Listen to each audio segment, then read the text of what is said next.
나와가지고 그 퀴즈 맞추는데 이 로또 장면이 아 정보적으로 돌린 사람이 있었다. 못 떠올렸잖아. 그래서 그랬는데 이임이 아니 이게 아예 자기 무슨 지인 이름 같은 거 있어.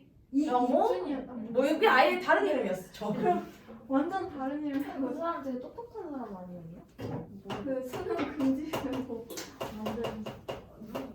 모르겠네. 더 웃긴 건 자기가 전봉준 이름이 들어간 노래를 만든 사람인데 도마뱀이도 노래를 만든 사람인데 아니 그 사람 어이없네. 그거 아까 떠도는 영상 중에 하나인 것 같아. 나도 본 것 같아. 자 갑시다. 이제 개화파 분화 가보도록 할게요. 자 이제 개화파는 이모군란 이후에 나뉘게 돼. 왜 그러냐? 바로 정부의 그런 그 정책에 대해서 나뉘게 되는데 왜 그러냐? 정부가 이제 청나라 쪽을 받아들인단 말이에요. 정부 입장에서는. 정부는 이제 계속 뭐 제도도 정비하고 청나라가 근데 계속 간섭을 하게 되죠. 그 과정에서 온건 개화파 그냥 이대로 청나라 스타일대로 가자라는 입장이 있고 아니 이거 답답해 라고 하는 급진 개화파가 나타나게 돼. 그래서 이 개화파의 분화를 보면 정부는 이 개화 정책에 대해서 다시 추진을 한다. 재추진을 하게 되는데 자 이때 개화 내용의 재추진은 방문국을 설치했다라는 게 이때 나와. 그러니까 우리가 앞에서는 그 청나라 뭐 영선사, 기기창 뭐 이런 등등등 했잖아. 이때 방문국이 설치가 되는 거예요. 요거는 좀 중요할 것 같다. 순서 같은 거 할 때 방문국은 언제 이후? 이모군란 이후에 설치가 됐다. 자 그래가지고 이렇게 하는데 문제는 뭐냐? 바로 너무 내정 간섭이 심한 거야. 청일 간섭이 심화되고 있는 상황이었어요. 근데 이건 어쩔 수 없어. 우리가 도움을 받으면 이렇게 되는 거야. 알겠지? 그러니까 도움을 함부로 받으면 계속 이렇게 간섭을 받게 돼. 자 그러다가 이제 개화파가 나뉩니다. 이 분화가 제일 중요해요. 이거 무조건 한 문제는 등장할 수 있어. 자 두 가지로 나뉘는데 하나가 온건 개화파, 하나는 급진 개화파. 자 거기 사람 이름 앞에서 2명 정도씩 기억해 둬야 됩니다. 자 김홍집과 김윤식이 있고요. 김홍집은 언제 나왔지? 조선사. 오케이. 그리고 또 책? 조선 책은 약간 좋은 사람이지. 그치? 요거 기억하시고. 자 여기는 청이 되게 우호적이에요. 그래서 이 온건개화파는 양무운동을 받아들인 입장이야. 청의 양무운동. 그러니까 청이랑 계속 관계 있어. 청의 양무운동이 무슨 스타일? 중체 서용이에요. 중국의 몸뚱이는 그대로 두대. 서양의 기술만 받아들이자거든. 그래서 얘가 뭐라고 하냐면 동도서기운으로 정리가 돼. 똑같은 표현입니다. 동쪽의 도를 그대로 쓰고 서양의 그릇, 이거 그릇 기자거든. 서양의 그릇, 겉모습은 서양으로 가되 원래 도는 동쪽으로 하자라는 동도서기론이 등장합니다. 자 근데 급진개화파는요 답답해 죽겠는 거야. 아니 지금 이렇게 질척질척 해가지고 어떻게 하냐. 아니 정신도 다 바꾸고 이렇게 사상을 바꿔야 되는데 얘네가 누구야? 유명한 김옥균과 박영호. 나이도 더럽게 어려요. 심지어 맞다. 서재필 있잖아. 서재필이 갑신정변 할 때 나이 19살이었대. 네? 근데 애가 둘이었어. 네? 근데 그 당시는 이제 그럼 아내분은 도대체 몇 살? 아내는 몇 살이에요? 그러니까 더 어리겠지. 브레이보다 어릴 수도 있겠다. 당연하지. 그럴 수 있어. 근데 애를 둘이나 낳은 거지. 한 13살 진짜 극혐이다. 애가 애를 낳아서 그러니까. 돌보고 있는 상황. 근데 얘네는 진짜 초초 엘리트층인들이었어. 그러니까 거의 막 상위 0.5%? 막 이런. 서울대 교수. 뭐 그런 급이지. 그러니까 얘네들 막 유학 갔다 오고 막 이런 애들도 있고 하니까 막 얘네들은 뭐 장난 아니었죠. 이때 유학을 간다는 건 대단한 거네요. 그렇죠. 그리고 얘는 이제 청나라의 우호적인 게 아니라 내정 간섭에서 안 받을 거야. 청의 내정 간섭에 되게 반대했던 애들이었고. 그 다음에 일본에는 메이지 유신을 따라가자. 이런 입장이었어. 그리고 동도서기가 아니라 얘는 뭐냐면 문명 개화. 아예 싹 정신을 개화해야지 우리가 더 앞으로 나아갈 수 있다는 입장이었거든요. 문명 개화. 자, 요런 입장을 펼치고 있는 가운데 급진개화파가 일으켰던 갑신정변에 대해서 살펴볼게요. 이렇게 나뉘어져 있었고 갑신정변이 왜 일어나게 되었을까? 자, 요 내용을 살펴보자면 갑신정변은 그래. 자, 급진개화파의 입지가 약화되었다라는 게 뭐냐면 그런 거였지. 우리가 이제 원래 잘 나가려고 그러면 뭐 해야 돼? 돈이 많아야 돼. 그치? 그리고 이 개화의 맛을 보여주려면 진짜 개화를 막 추진을 해가지고 딱 하려고 하는 거지. 근데 이 당시에 돈이 없던 거야. 돈이 없어가지고 그 김옥균이 되게 간지나게 얘기를 해요. 내가 일본에서 딱 돈 빌려오겠다. 그리고 막 이런 입장에서 온건판에 너네 당백전 기억나? 당백전 알죠? 100배가 치잖아. 말도 안 되는 거였잖아. 이 온건계약판은 뭐였냐면 당호전을 만들자 그래. 그러니까 5배 같이. 아야 당첨은. 근데 이제 그러니까 당오전을 하려고 했었어. 근데 급진기업파 입장에서 생각해봐. 당백전에다 물가 엄청 오르고 개판 났잖아 완전. 그치? 그러니까 안 된다. 일본에서 차가 갖고 오겠다. 이러면서 이제 자기가 당당하게 가가지고 저 빌려주시죠? 근데 응 꺼져 이렇게 한 거야. 그래서 이제 배경을 보면은 여기 차관 도입이라는 게 돈을 못 빌려왔다는 얘기예요. 그러니까 차관 도입이 실패. 차관 도입에 실패했다는 건 차관은 다른 나라한테 돈을 빌려오는 건데 그걸 실패한 거지. 자 그래서 이 급진계약파가 입지가 되게 더 떨어진 거지, 그치? 자기가 뭐 아니 야 당호전 하지 말고 다른 나라에서 돈 빌려와서 해결하자 이렇게 자기가 말했는데 못한 거야. 그러니까 주도권도 상실했고 이게 이제 국내의 배경. 자 그다음에 이제 바깥의 배경에서는 이제 청푸 전쟁이 일어나면서 이 청군대 주둔해 있던 청나라 군대들이 많이 철수를 하게 되고 그래서 청푸 전쟁으로 청군이 철수를 했고 청군의 일부가 철수했는데 좀 생각보다 많은 양이 철수가 된 거야. 그러니까 이제 어떻게? 이제 좀 공격의 기회다라고 하면서 일본에 또 지원을 약속받아. 근데 나중에는 이제 모른 척하죠. 하여간 배신들을 당해 엄청 비싸다는 애들이야. 자 근데 이제 전개하는 과정을 보면 이렇게 돼. 자, 전개 과정에서는 이렇게 얘기를 한 거야. 우리 유명한 그 우정총국 바로 우체국이죠. 이걸 이제 우편 사무를 시작한다라고 하면서 우정총국에 축하 파티. 이게 축하연이라고 하는데 이제 개국 축하연이라고 해서 처음으로 이제 문 열어가지고 축하 파티 하려고 하는데 얘네들이랑 구호? 암호가 있었대. 그러니까 이제 정변 시작이다라고 할 때 뭐였냐면 그 첫 마디가 불이하였어.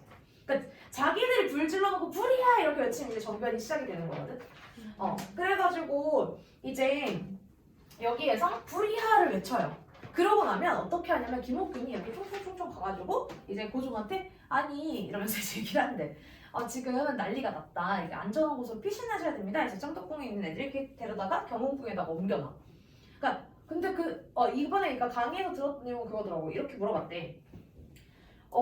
안에서 일어난 거냐 밖에서 일어난 거냐 일단 물어봤대. 민씨 그 명성황후가. 그러니까 이 난이 안에 국내에서 일어난 난이냐 아니면 왜 하도 이제 외국 애들이 많이 주둔하고 막 이러고 있잖아. 그러니까 외부에서 일어난 난이냐 이렇게 질문을 했다는 거야. 그리고 명성황후가 우리가 좀 느낌이나 뭐 이렇게 쭉 역사를 보면 사실 되게 좋지 않은 느낌을 많이 받는데 되게 해외에서도 이만큼 동양에서 이만큼 냉철한 여인을 보지 못했다라고 할 정도로 엄청 좀 이렇게 카리스마 있고 사리분별이 좀 있는 사람이었다라고 해. 그래가지고 이걸 이제 고종이랑 명성황후를 그래서 옮겨 놓은 거야. 그러니까 되게 웃긴 게 옮겨놔. 그리고 자기들이 뭐해? 새 정부가 세워졌다 이러면서 이제 정당을 막 발표해. 그래서 이제 공사관들 있잖아. 외국 그런 애들 와 있는 데다가 막 뿌려. 새 정부가 들어섰음 막 이러면서 이렇게 막 달려. 그리고 이제 그때 이제 민 씨가 상황을 파악을 하고 청에 또 도움을 요청. 그러니까 제일 문제는 그렇게 사리분별인데 항상 청에다 도움을 요청하면서 이제 문제가 발생하지. 청군이 들어오는데 이제 일본군이 이렇게 도와주고 가게 되면서 바로 3일 만에 끝나게 돼. 그래서 이게 우정총국에서 민씨 일파를 제거하고 그 개혁 정답 외워야 돼요? 어떤 거? 내용은 알아놔야 돼요. 와. 이거 교과서에 있죠. 여기 안 나와 있죠. 여기 내용 간단하게만 있고 그지? 근데 명성황후가 되게 나쁘다고 하는데 왜 나쁜 거예요? 그냥 뭐 이제 아무래도 외색 이용해서 하다가 결국에는 일본에게 그렇게 되게 만들었다라는 식으로 표현을 하는 거지. 그러니까 이런 거는 청나라에 의존하잖아. 근데 그러고 나서 다음번에 러시아에 의존하잖아. 뭐 이게 이런 식으로. 그냥 주대 없이? 주대가 오히려 너무 있었을걸? 주대가 그러니까 너무 있어. 이게 방법이 항상 똑같은 거지. EJ. 딱 얘네를 뭐라 달라붙으면 되겠다 이렇게. 근데 약간 눈치가 빨랐대요. 눈치도 되게 되게 빨라. 자기 권력 유지하는 데는 짱이었대요. 그치. 근데 그럴 수밖에 없잖아. 고종이 찍도 못했잖아. 고종이 아니라 거의 민씨 밖에서 민씨 일가라고 하잖아. 그러니까 이 외척들이 다 장악하고. 그러니까 나쁜 얘기는 또 그런 거지. 고위직들한테 다 자기 친척들이나 이런 걸 쫙 앉혀놓으니까 부정부패도 있었고 막 이런 것들도 비판을 받죠. 그래서 이제 정부를 수립하고 이제 14개조 개혁정책을 발표하는데 이거 되게 얘네가 어떤 애들이라고? 엘리트라고 그랬지. 그러니까 이런 내용 나오는 거야. 얘네는 약간 또 이런 뭐랄까 선민의식, 우리 마치 선택받은 민족처럼 그런 의식이 있던 부분이 자기네들이 이렇게 하면 밑에서 당연히 따라올 줄 안 거야. 뭔지 알겠지? 우선 자기들이 이렇게 주장을 하면 밑에에서 당연히 이런 것들을 따라올 줄 알고 이해할 줄 안 거지, 이런 방법들을. 근데 아니잖아. 솔직히 뭘 알려줘야 알지. 맞지? 그죠? 말을 해야 알지. 이런 느낌이란 말이야. 그래서 내용을 보면 뭐가 있냐면 좀 대표적인 것으로 우선 청에 대한 사대관계 청산하면서 홍선대원군 데리고 오라 그래. 야, 홍선대원군 데리고 와라. 납치되었던 홍선대원군을 되돌려달라라고 하는 이런 표현이 등장해. 그래서 청에 대해서 사대를 청산하자. 아니 당연한 거 아니야? 온건계합파가 청 쪽이고 얘는 일본 쪽이다 보니까 얘네는 아무래도 청한테는 완전 사대하는 거 극혐 싫어해. 그리고 인민평등권이라고 해서 문벌을 폐지한다. 이거 엄청난 거거든? 솔직히 이건 좀 대단해. 왜냐면 자기들이 엘리트층이고 자기들은 어떻게 보면 대우받는 입장인데 평등하게 하자라는 표현을 한단 말이야. 그래서 인민평등권이라고 하는데 이제 너네가 앞으로 좀 어렵게 될 게 이거야. 물론 동학농민들도 평등을 주장했고 얘네들도 평등을 주장했고 가부기역에서도 실제로 신분제가 사라져. 근데 그거 너네 구분할 수 있냐고 조약으로 나올 때. 그랬을 때 얘네는 문벌이라는 단어를 쓴다. 문벌 폐지. 문벌 뭔지 알죠? 우리 문벌 귀족하니까 문벌 가문이잖아. 이런 것들을 폐지하고요.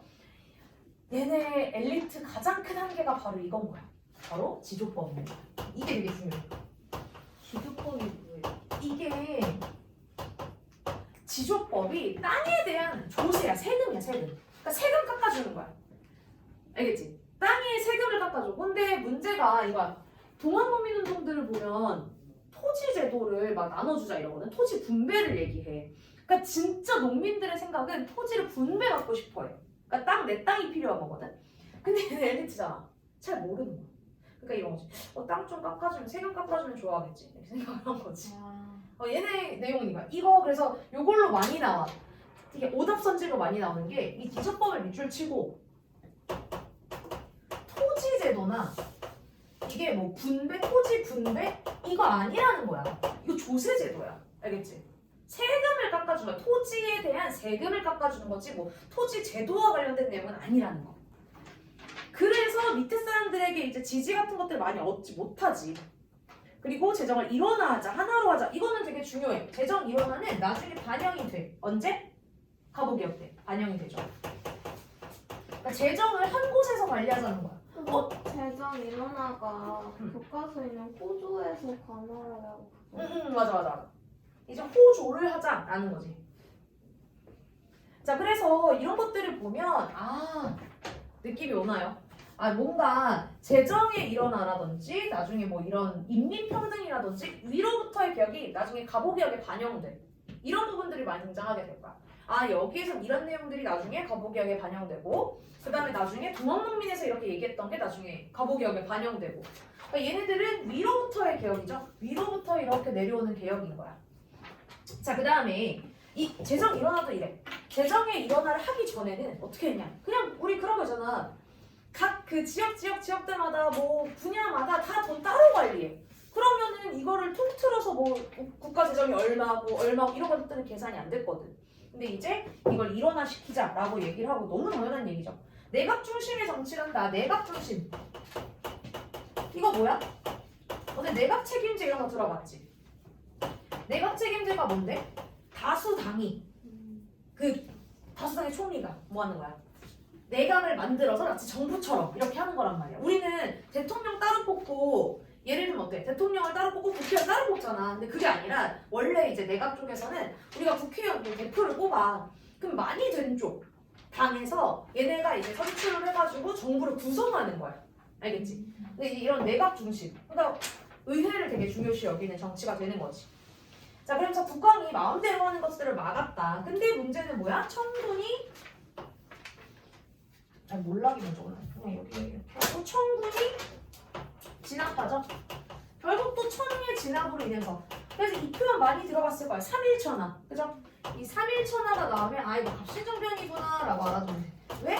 이렇게 됐던 내용은 딱 3일에 불과했다. 첫날 하고요. 둘째 날에 막 발표하고 셋째 날에 끝나요. 자, 그러고 이제 결과가 중요하죠. 아무래도 이로 인한 이제 결과가 중요한데 결과를 보면 급진파 개화파 인사들은 이제 살해를 당하거나 혹은 일본으로 많이 망명을 갔고요. 그 다음에 청의 내정 간섭은 더 심해집니다. 왜? 2번 도와줬잖아. 그죠? 이거는 아까 뭐랑 공통점? 이모군란과 공통점이에요. 청의 간섭 심한에. 자, 그 다음에 또 조약을 체결하는데 조약 2개 나와요. 조약 2개 뭐? 한성, 텐진. 이 지명이죠. 한성은 한양, 서울이고 텐진은 중국에 있는 곳이잖아. 그래서 이거는 조선과 또 어디? 일본. 텐진은 청과 일본. 텐진은 우리랑 외직은 아니에요. 자, 한성조약. 내용 뭐다? 대성. 또 이로 인해서 여기 아까 여기 우정총국 축하연에는 일본 고위급 관리들도 있었고 이제 좀 높은 애들이 와가지고 축하해주는 거니까 거기서 피해 입었다면서 또 그 공사관 수리 비용 이런 것들까지 다 같이 요구를 하면서 결국에는 배상금 그러니까 공사관 신축 비용까지 다 부담을 시켰고요. 텐진 조약은 지들끼리 평화조약 맺은 거야. 이제 여기 좀 부담스럽다. 계속 이제 군대들이 주둔해 있으니까 페어플레이 하자. 우리 조선 두고 이제 좀 공정한 경쟁을 해보자 라고 하면서 군대 철수를 얘기합니다. 근데 철수하는데 뭐다? 파병시 통보하자. 야 너네랑 가면 안 돼? 나도 불러. 이렇게 얘기하는 거지. 파병시 통보고요. 이 내용이 언제 적용이 되냐? 바로 동학농민군 이거 할 때 적용이 돼요. 이 동학군 얘기할 때 이게 그대로 적용이 됩니다. 자, 그래서 의라고 할 거는 맨날 의와 한계 이런 거 되게 중요하죠?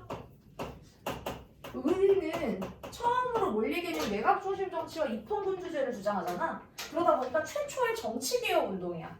최초의 근대 국민 국가 건설을 위한 최초의 정치개혁 운동이에요. 사실 저 사람들은 급진개혁파들은 솔직히 잘하고 싶어서 개혁한 거죠. 우리나라 잘 되는 마음에, 잘 됐으면 하는 마음에 개혁을 한 겁니다. 아 답답해. 이거 이렇게 좋은 쪽으로 정치가 가면 얼마나 좋을까.